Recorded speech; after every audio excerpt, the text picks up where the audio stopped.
दोस्तों, खबर पर नजर में आपका स्वागत है। आज हम अमित शाह के नहले पर जयंत चौधरी के दहले की चर्चा करेंगे।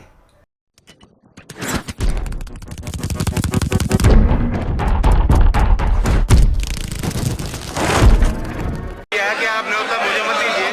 जो 700 किसान परिवारों को आपने उजाड़ा, आप उनको अपने ड्राइंग रूम में बैठाइए, उनके साथ न्याय कीजिए। पहले ये कहा जा रहा है कि आप गलत घर चले गए, चुनाव के बाद आ सकते हैं वापस। नहीं, हम तो जो हमारा घर है हम वहीं बैठे हैं और आपने धोखा दिया देश की आवाम के साथ। उत्तर प्रदेश की जनता ने जिन उम्मीद के साथ भारतीय जनता पार्टी को जिताया था, वोट किया था, उन्होंने उनके साथ न्याय नहीं किया। कोई आसान नहीं है।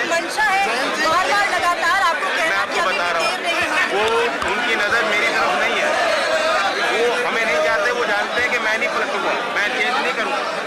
उनको डर सता रहा है कि जो जनता है वो आए हमारे साथ। जी, आपने कहा अमित शाह ने जो कहा, हम उससे खुश हैं और हम जाट के साथ में हैं। ऐसा क्या ऐसा बदलाव दिख रहा है आपको? मुझे तो नहीं दिख रहा।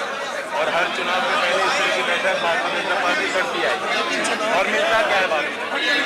जयंत जी, जो आपने कहा भाषण में भी कि चवन्नी नहीं हूँ, पलट जाऊंगा, बिल्कुल। तो ये क्या है? क्या ये कोई हल्की बात नहीं है और हम हल्के लोग नहीं हैं।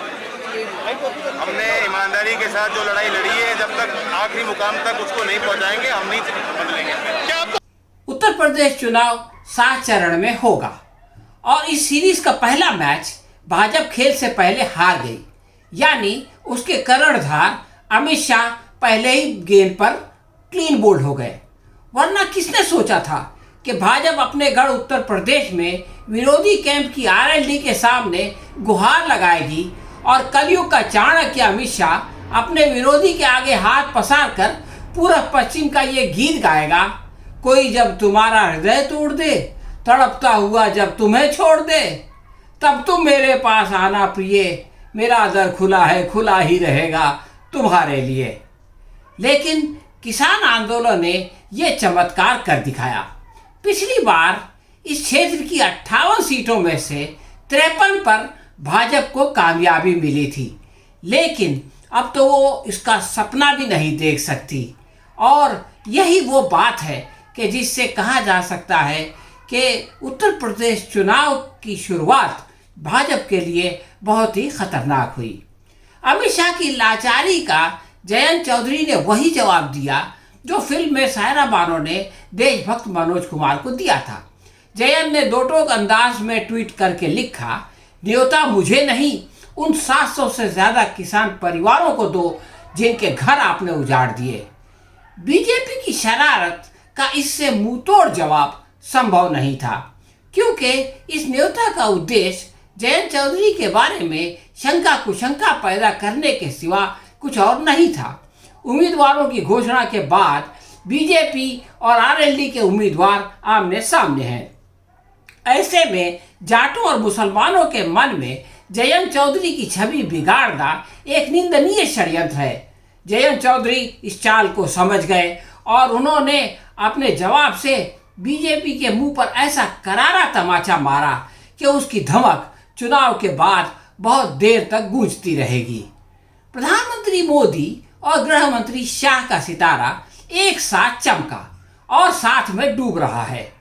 मुख्यमंत्री की हैसियत से गुजरात दंगों के कारण नरेंद्र मोदी पर अमेरिका में दाखिले पर पाबंदी थी।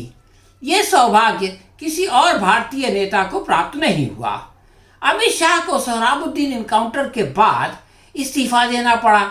वो न केवल तिहाड़ जेल गए बल्कि तड़ीपार भी हुए। ऐसा भी शायद किसी गृह राज्य मंत्री के साथ नहीं हुआ होगा। परंतु नरेंद्र मोदी को जब बीजेपी ने प्रधानमंत्री पद का उम्मीदवार बनाया तो उन्होंने अपने भरोसेमंद साथी अमित शाह को उत्तर प्रदेश में पार्टी का प्रभारी बना दिया। 2014 के चुनाव में बीजेपी को जबरदस्त कामयाबी मिली और नरेंद्र मोदी प्रधानमंत्री बन गए। इस सफलता में उत्तर प्रदेश की 80 में से 73 सीटों का सबसे बड़ा योगदान था और इसका श्रेय अमित शाह को मिला। वो चाणक्य कहलाए और इसका फायदा उठाकर प्रधानमंत्री ने उन्हें पार्टी का अध्यक्ष बनवा दिया। इस प्रकार देश और पार्टी की पूर्ण बागडोर मोदी और शाह के हाथ में आ गई।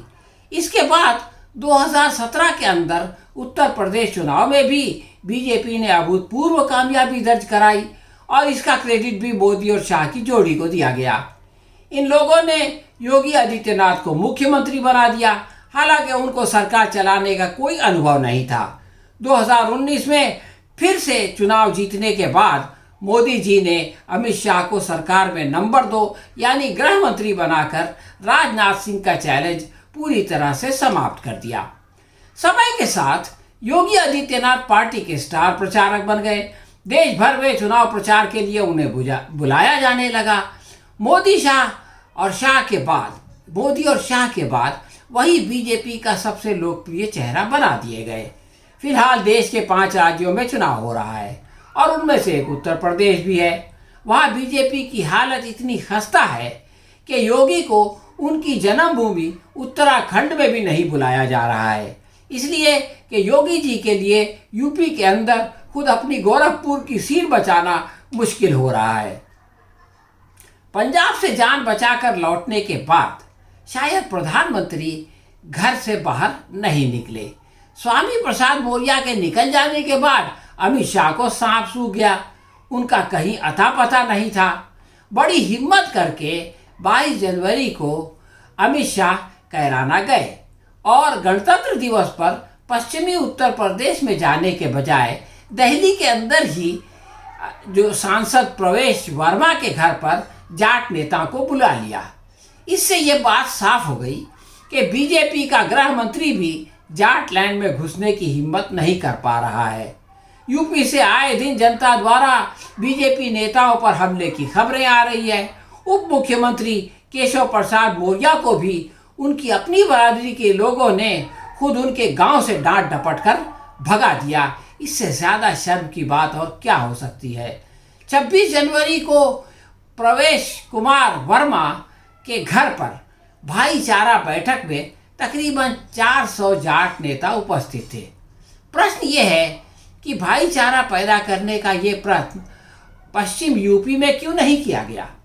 इस मीटिंग में अमित शाह ने समाजवादी पार्टी के साथ गठबंधन में चुनाव लड़ने वाली आरएलडी को न्योता दे दिया।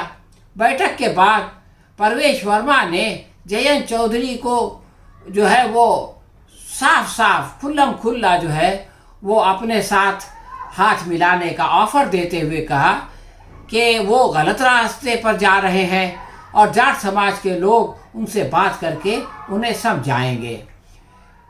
परवेश ने ये भी कहा कि हमारा दरवाज़ा उनके लिए खुला है।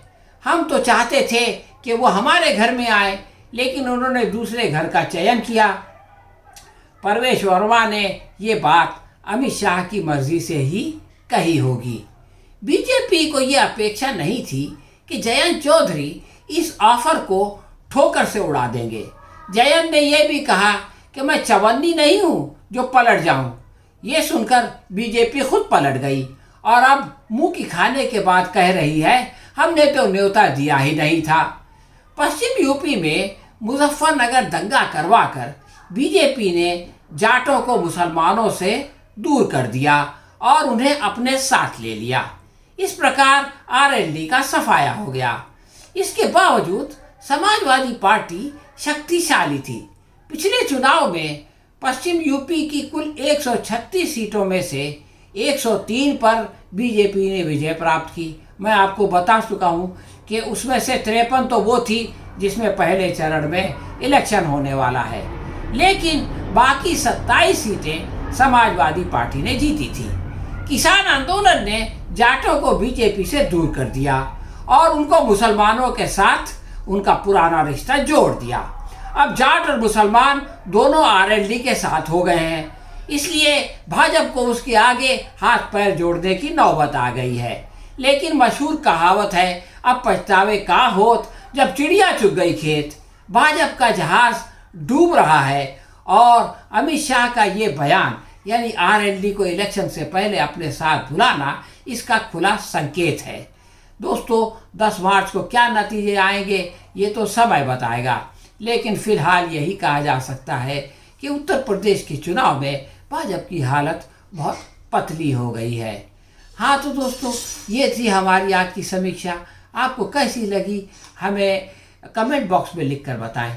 अगर आपको ये वीडियो पसंद आई हो तो अपने दोस्तों के साथ इसे शेयर करें और लाइक करें।